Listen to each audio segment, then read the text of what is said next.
Ketegangan antara Rusia dan Eropa semakin memanas. Presiden Prancis Emmanuel Macron mengeluarkan pernyataan berani yang kritis terhadap Rusia yang langsung direspon keras oleh Kremlin. Bahkan Rusia secara resmi menyatakan siap berperang jika perlu. Namun, bagaimana sikap Amerika Serikat dalam situasi ini, terutama setelah Donald Trump resmi menghentikan bantuan militer ke Ukraina? Yuk mari kita bahas lebih dalam.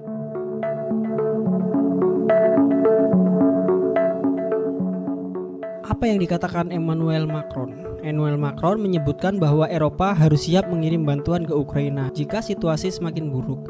Pernyataan ini memicu reaksi keras dari Rusia yang menganggapnya sebagai provokasi dan ancaman langsung terhadap mereka. Meskipun Macron tidak secara eksplisit menyatakan bahwa Prancis akan mengirim pasukan, pernyataannya menekankan kemungkinan tersebut jika Ukraina terdesak. Kremlin melihat ini sebagai ancaman besar. Bab 2. Reaksi Rusia. Siap perang. Rusia tidak tinggal diam. Kremlin secara resmi menyatakan bahwa mereka siap menghadapi segala kemungkinan, termasuk perang langsung dengan Eropa. Menteri Luar Negeri Rusia, Sergei Lavrov, mengatakan bahwa langkah Eropa ini bisa membawa dunia ke dalam konflik global. Lebih jauh lagi, Rusia memperingatkan bahwa jika pasukan Barat benar-benar dikirim ke Ukraina, mereka akan dianggap sebagai musuh langsung yang bisa memicu eskalasi konflik lebih luas. Sikap Amerika Serikat di bawah kepemimpinan Donald Trump. Pertama, penghentian bantuan militer ke Ukraina.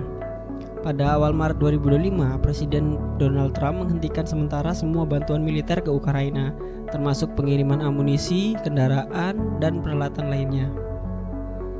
Langkah ini menekan Ukraina untuk mencari perdamaian dengan Rusia.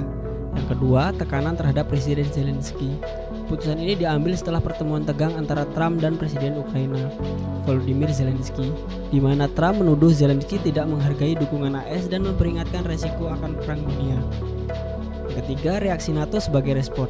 NATO mengambil alih koordinasi bantuan militer ke Ukraina yang sebelumnya dilakukan oleh AS untuk memastikan dukungan berkelanjutan meskipun ada perubahan kebijakan dari Amerika Serikat sendiri. Bab 4. Apa yang memicu ketegangan antara Rusia dan Eropa?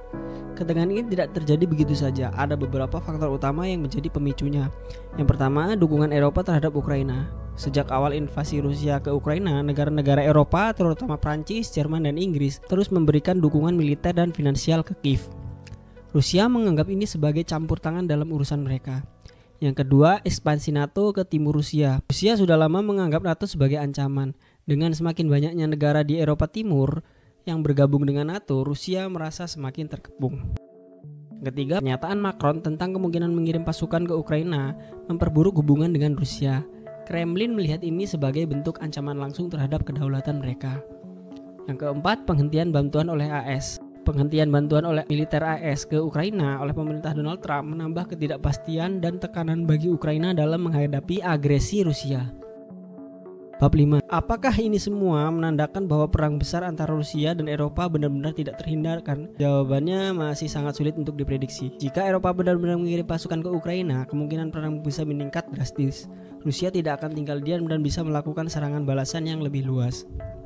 Namun jika negosiasi diplomasi masih berjalan, ketegangan ini bisa saja diredam. Sejauh ini NATO dan negara-negara lain masih menahan diri dan belum sepenuhnya setuju dengan gagasan Macron. Namun resiko perang tetap ada, apalagi Rusia memiliki senjata nuklir yang bisa menjadi ancaman besar bagi Eropa dan dunia. Bab 6. Dampak bagi Indonesia dan dunia. Jika perang Rusia dan Eropa benar-benar terjadi, dampaknya bisa sangat besar termasuk bagi Indonesia. Yang pertama, harga energi naik drastis. Rusia adalah salah satu eksportir minyak dan gas terbesar di dunia. Jika perang terjadi, harga energi bisa melonjak, menyebabkan harga BBM di Indonesia juga ikut naik. Yang kedua, ekonomi global terancam. Perang besar di Eropa bisa mengganggu pasar keuangan global, mempengaruhi perdagangan, dan membuat harga-harga menjadi naik. Yang ketiga, ancaman perang dunia. Jika NATO terlibat langsung melawan Rusia, maka ini bisa berubah menjadi perang dunia ketiga. Dampaknya bisa meluas ke seluruh dunia.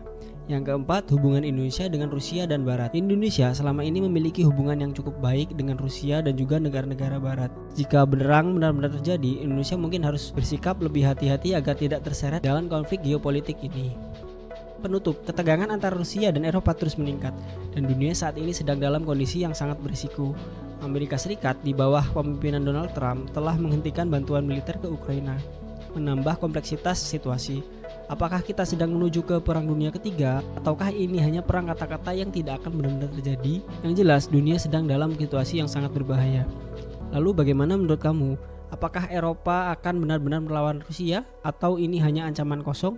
Tulis pendapatmu di kolom komentar di bawah ya. Mungkin itu aja video kali ini. Kalau suka dengan video ini jangan lupa tinggalkan like, share, dan juga channelnya di subscribe. Kalau masih ada pertanyaan, kritik, atau saran untuk konten selanjutnya, tambahkan di kolom komentar di bawah. Terima kasih telah menyaksikan. Kita ketemu di video selanjutnya.